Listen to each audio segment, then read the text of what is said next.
today's presented by news. Indeed.com. I'm Steve Kathan. A second life sentence for one of three men in a high-profile murder case. 36-year-old Travis McMichael received a life sentence for committing a federal hate crime. The white man chased down and fatally shot Ahmaud Arbery, an unarmed black man who was jogging through a neighborhood in coastal Brunswick, Georgia, in February of 2020. I'm very proud to say that we finally got justice for Ahmaud on the federal level. They didn't give him no mercy that day. Wanda Cooper Jones and Marcus Arbery are the parents of the young black man.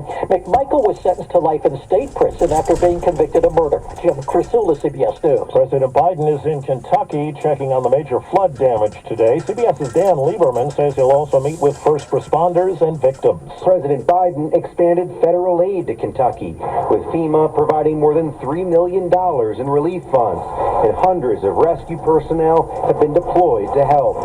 We need some dry days. That's what we need. While people try to stay hopeful, the threat of flooding goes on. Now to Albuquerque, New Mexico, where police believe the shooting deaths of 4 Muslim men could be linked. KRQE TV reporter Gabe Chavez. The first happened in November.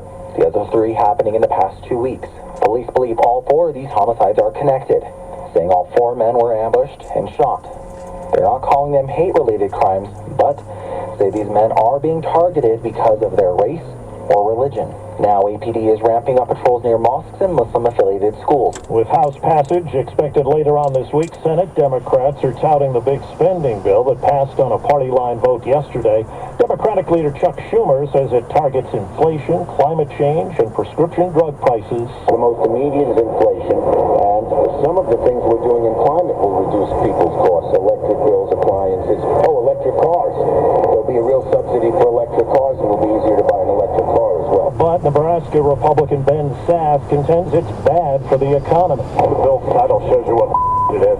It's an inflation increase act. In Ukraine, CBS's Charlie D'Agata has the latest today on shelling at Europe's largest nuclear plant. President Zelensky called the renewed shelling Russian nuclear terror. The nuclear watchdog, the IAEA, expressed grave concern over the situation, and the UN Secretary General called it nuclear suicide, calling on inspectors to have access to the compound.